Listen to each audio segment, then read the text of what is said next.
जय Shri Krishna viewers, welcome to astro intelligence videos.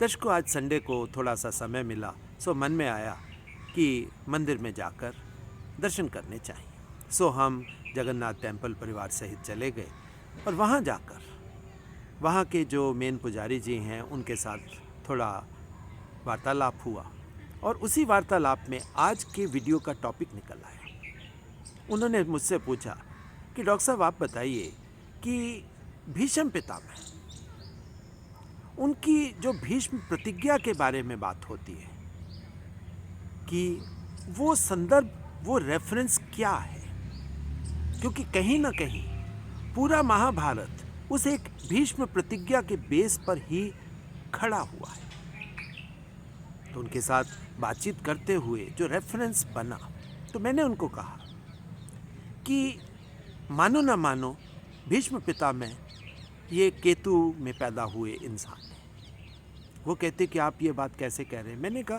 Ketu में पैदा होने वाला इंसान ही अपने पिछले जन्मों के प्रारब्ध को, यानी जो पिछले जन्मों के कर्मों का जो प्रारब्ध उसका था, सिर्फ और सिर्फ उसी को वो पूरा करने आया।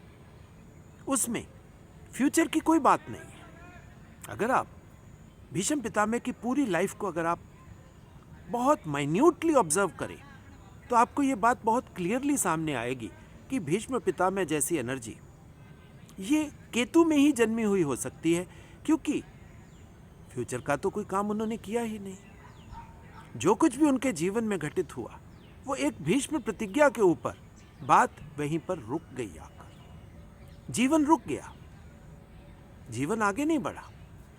हालांकि अगर हम मैनकाइंड की हिस्ट्री उठा के देखें तो भीष्म पितामह को हम मानते हैं कि सबसे ज़्यादा आयु भोगने वाले इंसान हैं। अब कोई भी इंसान जो इतनी आयु भोगे, कुछ लोग 175 ईयर्स कहते हैं, कुछ लोग ज़्यादा की भी बात करते हैं, मगर हम उस डिबेट में ना पड़े कि वो कितने साल जिए। मगर आप एक देखिए, जितने साल भी वो जिए उन्होंने अपने प्रारब्ध को ही पूरा किया। और प्रारब्ध में वो ही एक बात थी कि उनको शादी नहीं करनी, उनको बच्चा पैदा नहीं करना, क्योंकि शादी करेंगे और बच्चा पैदा करेंगे तो उसके साथ जो आगे का लॉजिक है वो पूरा नहीं होगा। और वो लॉजिक महाभारत का होना है, और उसमें अकेला महाभारत का होना नहीं है। भगवान कृष्ण का इस धरती पर आकर गीता के बारे में जो संदेश देना है, जो उपदेश देना है, वो भी कहीं ना कहीं रुक जाता। और उसी डिस्कशन में दर्शकों यही बात सामने आई कि आप देखिए, महाभारत के मैं 4 कैरेक्टर्स आपको सीधा सीधा बताऊंगा। सबसे पहले भीष्म पितामह, उसके बाद भगवान कृष्ण, तीसरे कैरेक्टर है शकुनी, और चौथे कैरेक्टर के बारे में तो आप जानते ही हो, वो है कर्ण। अब ये 4 कैरेक्टर्स, इनके साथ साथ एक आध और एनर्जी है, वो है अश्वत्थामा। अब आप इन कैरेक्टर्स को माइन्यूटली ऑब्जर्व करें, फिर आपको समझ में आएगा कि इन कैरेक्टर्स के अंदर केतु कितना ज़्यादा स्ट्रांग था। और केतु का स्ट्रांग होने का मतलब हम सीधा सीधा ये भी निकाल सकते हैं कि ऐसे लोगों का जन्म हुआ ही केतु के साथ। केतु में जन्म, और केतु उनके जीवन में अगर उनकी कुंडली कहीं पे मिल जाए तो आप हैरान हो जाओगे कि केतु इतना स्ट्रांग। और केतु के बारे में हम जानते हैं कि केतु हमारा पास्ट है, और जितना पास्ट ज़्यादा स्ट्रांग होगा दैट मीन्स उतना प्रेजेंट में तो हम आएंगे, जीवन तो जीना पड़ेगा। मगर केतु का झंडा दर्शकों जहाँ गड़ जाता है, वो भाव, वो जगह सबसे ज़्यादा डिफ़िकल्ट और मोस्ट इम्पॉर्टेंट हो जाती है। केतु जहाँ है उसको छोड़ना बहुत ही मुश्किल काम है। सो दर्शकों, आप लोगों में से भी जिसका केतु जहाँ है वो बहुत इम्पॉर्टेंट प्लेस है आपकी, क्योंकि वो आपका वो बीज है जो बीज लेकर आप पैदा हुए हो, उसी के ऊपर आपके इस जीवन की बिल्डिंग खड़ी है और आपका फ्यूचर वहीं से बनने वाला है। अब भीष्म पितामह अगर शादी कर लेते तो महाभारत ही ना होती। कृष्ण भगवान, अब आप समझ लें कि किस तरह की घटना है, उनके जीवन में क्या क्या नहीं हुआ। अगर वो ये कर लेते तो महाभारत ना होता, दुर्योधन को समझा लेते महाभारत ना होता, युधिष्ठिर को समझा लेते महाभारत ना। आप 3600 रेफरेंस लॉजिक के निकाल सकते हो, लॉजिक से आप समझ सकते हो कि भगवान कृष्ण अगर चाहते तो महाभारत तो हो ही नहीं सकता था। उनके लिए महाभारत जैसी चीज को रोकना 1 मिनट का काम था। भगवान के अवतार, स्पेशली विष्णु भगवान के अवतार, दर्शकों इसी के अंदर सारी बात पड़ी है। विष्णु भगवान के अवतार और राहु केतु किसकी क्रिएशन है? भगवान विष्णु की क्रिएशन। मायापति, मायापति जो आपके पास्ट और आपके फ्यूचर को डिफरेंशिएट करते हैं, अलग अलग करते हैं, और आपको स्पेशली बोला जाता है कि आप प्रेजेंट में आए हो। हम मनुष्य हैं, ना हमें पास्ट में जाना है ना हमें फ्यूचर में जाना है। मगर इस तरह की जो पर्सनैलिटीज़ आती हैं, आप देखिए वो समाज के लिए बहुत बड़ी घटना होती है। भगवान कृष्ण का आना, भीष्म पितामह का आना। अब शकुनी भी छोटी एनर्जी नहीं है, शकुनी का भी कोई फ्यूचर नहीं है। इसी तरीके से आप बाकी जिन लोगों का, अश्वत्थामा का आप देख लीजिए, क्या है? कुछ भी नहीं आपको मिलने वाला। ये जितने मैंने कैरेक्टर्स आपको नाम लिए, अब आप सीधा सीधा सोच सकते हो दर्शकों कि ये पास्ट इन्फ्लुएंस्ड है और कहीं ना कहीं अपने पास्ट को पूरा करने ही तो ये आए। प्रेजेंट में तो इन्होंने फ्यूचरिस्टिक एक्शन तो कोई किया ही नहीं। हाँ, ये फ्यूचरिस्टिक एक्शन आप कह सकते हो कि जी इन्होंने महाभारत करी, मगर महाभारत बेसिकली होनी थी। ये हमारे समाज का एक तरीके से प्रारब्ध था कि महाभारत होनी है, क्योंकि महाभारत ना हो तो हमें गीता का उपदेश कैसे मिले, हमारी समझ विकसित कैसे हो, हम उस केतु के उस एस्पेक्ट को कैसे डीपली अंडरस्टैंड करें कि ये सबसे डिफिकल्ट पोजीशन है पास्ट को छोड़ना।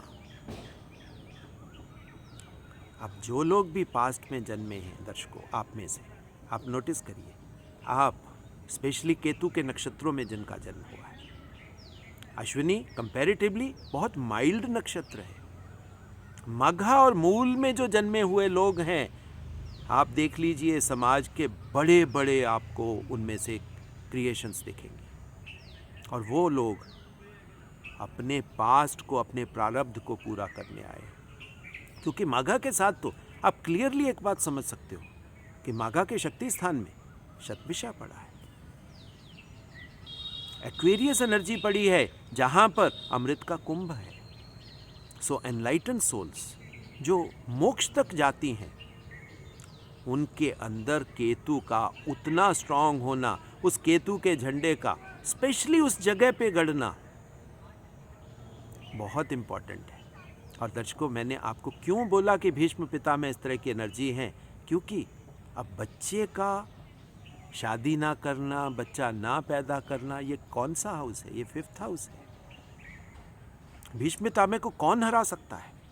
तभी मैंने कहा माघा नक्षत्र। आप नोटिस करिए, ये माघा नक्षत्र की एनर्जी है, और माघा नक्षत्र को हराया कैसे जा सकता है? क्योंकि रॉयल थ्रोन तो वो जातक लेकर पैदा हुआ है, मगर माघा वालों के लिए सबसे इंपॉर्टेंट बात क्या है कि उनको प्रजा की सेवा करनी है। अब भीष्म पितामह ने क्या किया?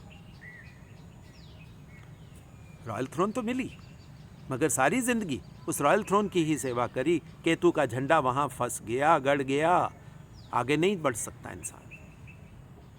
भगवान कृष्ण, रॉयल थ्रोन मिली हुई है, मगर सबकी सेवा करी, पूरे समाज की सेवा।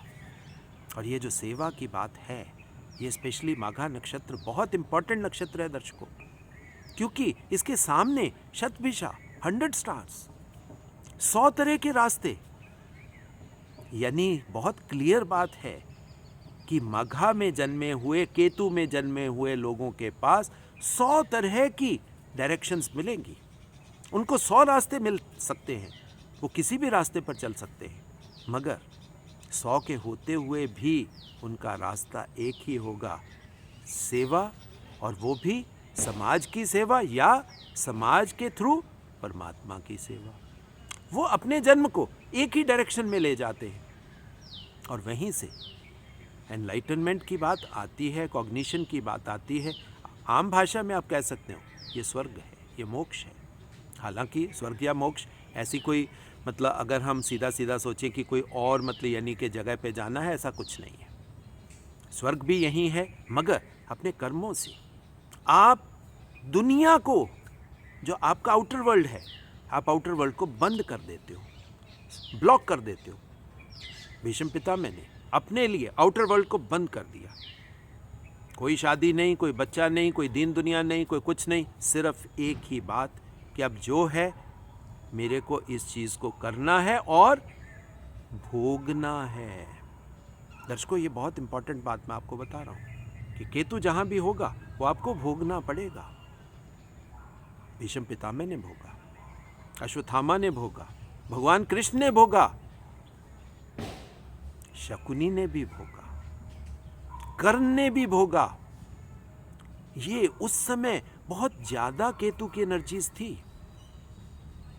कहने को कर्ण सूतपुत्र हम कह देते हैं, मगर वो तो भाई सूर्य के कवच कुंडल लेकर पैदा हुए थे, तो पांडवों के बड़े भाई। कितनी स्ट्रांग एनर्जी थी। मगर आप देखिए केतु, दर्शकों, केतु यहां पर कितना स्ट्रांग है। रॉयल थ्रोन, जन्म जहां मर्जी हो जाए, मघा नक्षत्र वाले को कौन रोक सकता है? उसको तो राजा बनना है। मगर राजा बन के कर्ण ने भी क्या किया? सेवा ही करी। अश्वत्थामा ने क्या किया? अब आप एक एक कैरेक्टर्स की उन क्वालिटीज को देखिए कि मघा नक्षत्र, अब आपको समझ में आएगा कि केतु क्या है। और इसी की आगे की एक्सटेंशन वाली एनर्जी अगर हम देखते हैं तो वो तो मूल है। मूल में और ज्यादा डीप, और ज्यादा साधनाएं, और ज्यादा इच्छा पूर्ति की चीजें, क्योंकि केतु के होते।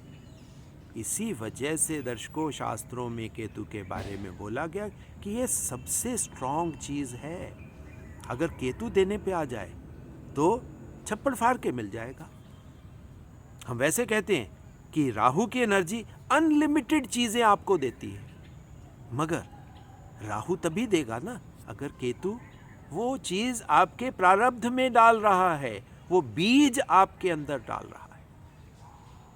सो दर्शकों, भगवान कृष्ण को आप देखिए, भीष्म पितामह की उस प्रतिज्ञा को देखिए, और उसके बाद इतना लंबा जीवन, एक उस सिंहासन के प्रति सेवा, जो हो रहा है होने देना, अपनी तरफ से कुछ भी बीच में इनपुट नहीं डालना, कोई ईगो नहीं, सिर्फ समर्पण।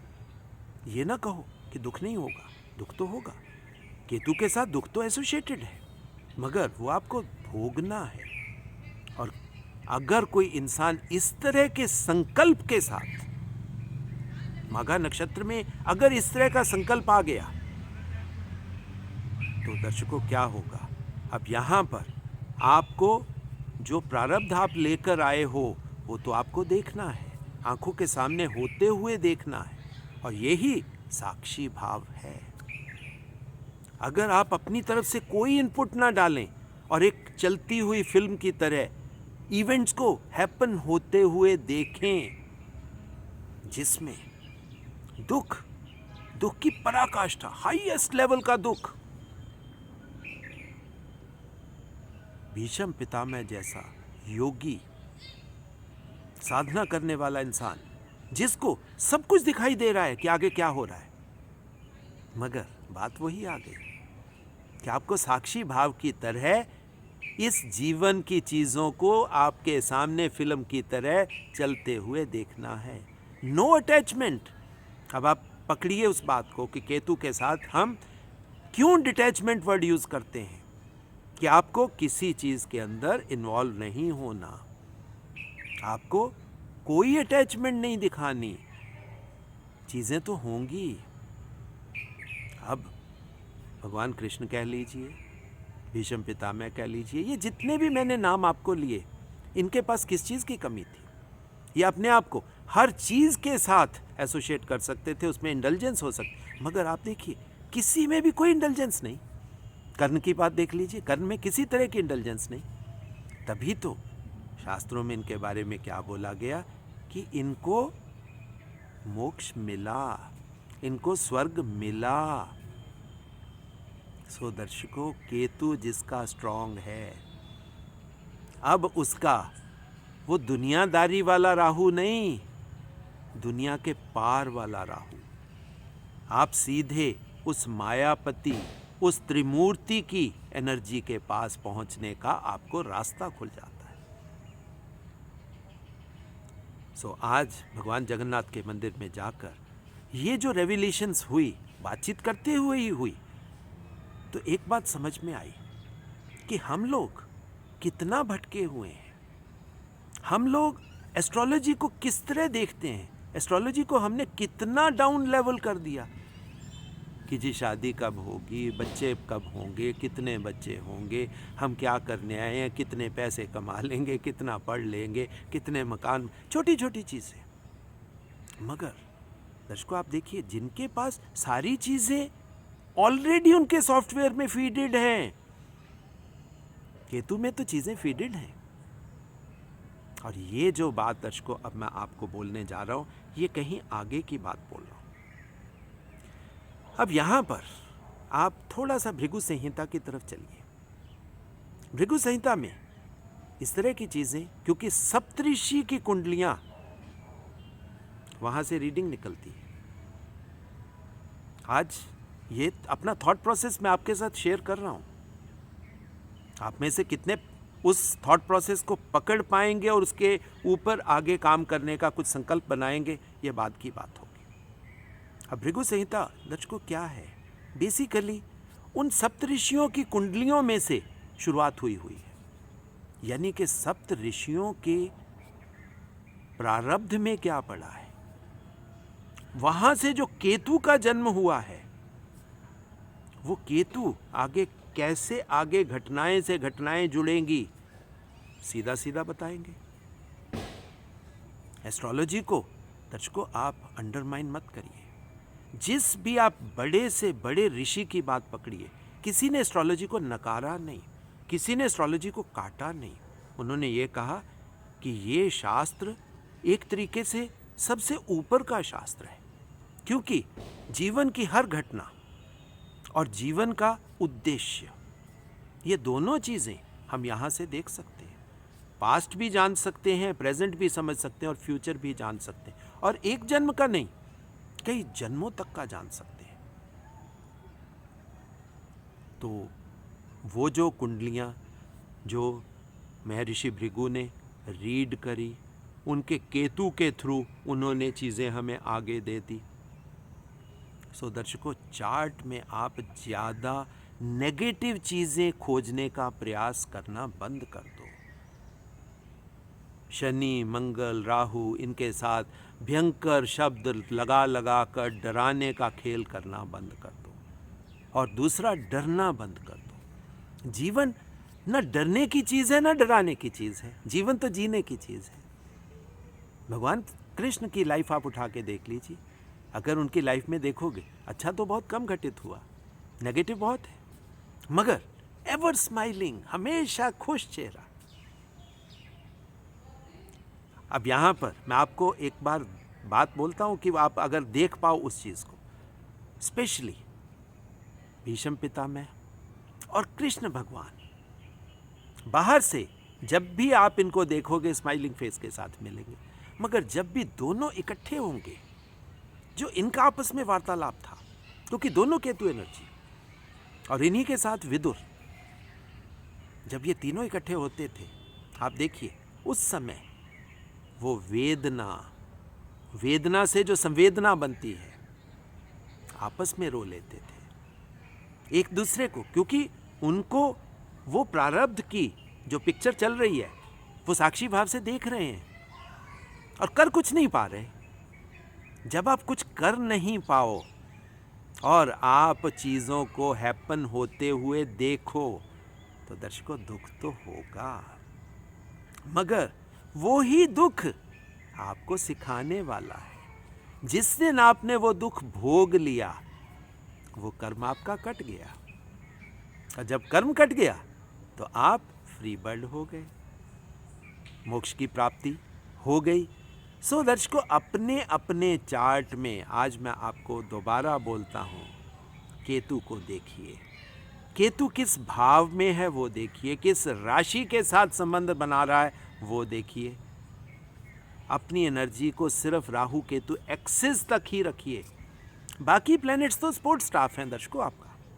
बस इसके साथ जिसको आपको इंपॉर्टेंस देनी है, जो लोग शास्त्रों को समझते हैं, ऋषियों ने हमें जो ये ज्योतिष का शास्त्र दिया दर्शकों, इसमें उन्होंने बहुत क्लियरली बातें बोली कि आप लग्न कुंडली तो देखिए, मगर लग्न कुंडली के साथ साथ आप चंद्र कुंडली को इंपॉर्टेंस दीजिए। और चंद्र कुंडली में आप किसको? राहु केतु के एनर्जी एक्सेस को, कि भाई आपकी एनर्जी कहाँ है केतु, यानी आपका पास्ट कहाँ है और आपको फ्यूचर में कहाँ तक जाना है, कौन सी राशि से संबंध हो रहा है, कौन से भाव के साथ संबंध हो रहा है, वो आपका पास्ट है। चलना तो आपको पास्ट से, और हम पास्ट के साथ कितना अटैच हुए हैं, कितना जुड़े हुए हैं, ये हमारे मन का सब्जेक्ट होता है दर्शकों। हमारा चंद्रमा कितना केतु के करीब है और कितना राहु के करीब है।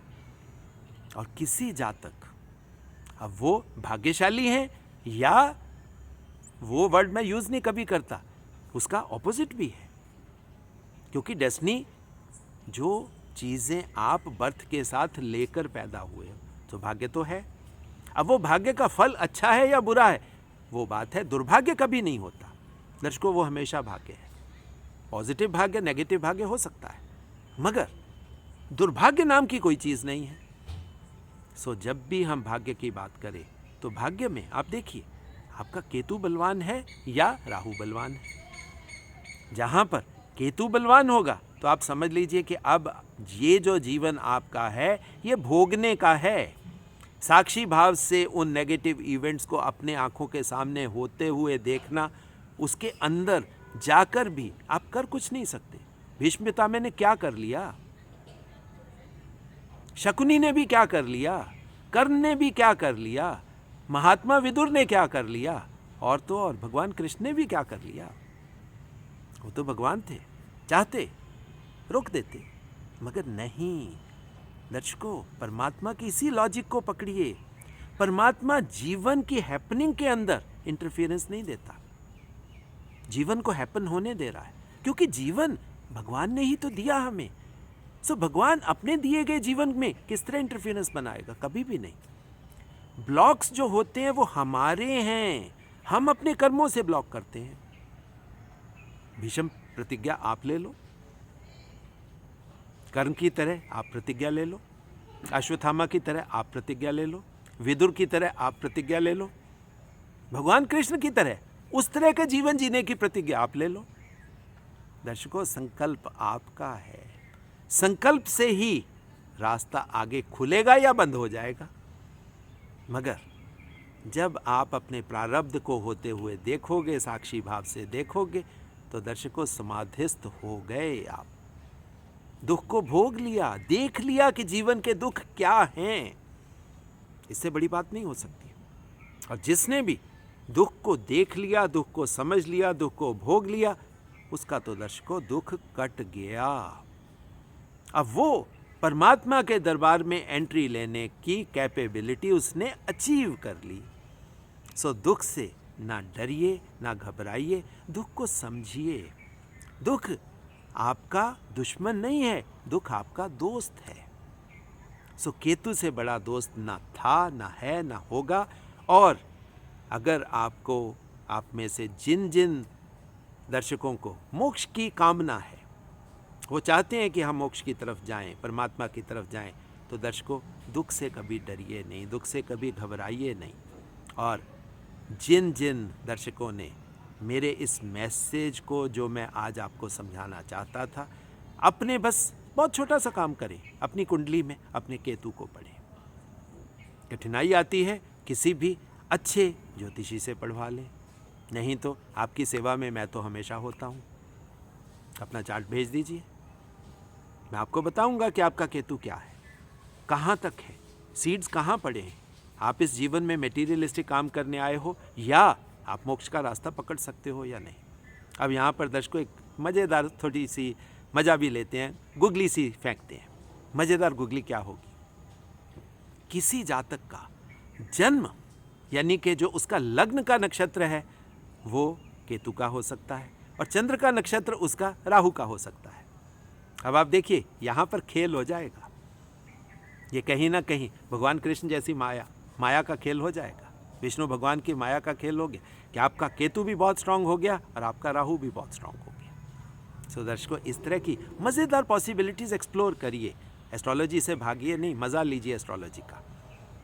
और बाकी जो दर्शक अपना चार्ट मुझसे एनालाइज करवाना चाहते हैं या हमारे इंस्टीट्यूट में एजुकेशन लेना चाहते हैं, उन सभी के लिए दर्शकों मेरा एक ही फ़ोन नंबर है, दैट इज़ 9881164480। वैदिक ज्ञान के लिए भी अगर आप एस्ट्रो इंटेलिजेंस के साथ जुड़ना चाहते हो, रिसर्च वर्क में आप अपने इनपुट्स डालना चाहते हो, तब भी दर्शकों मेरा एक ही फ़ोन नंबर है जिसके माध्यम से आप मुझसे संपर्क स्थापित कर पाओगे, दैट इज़ 9881164480।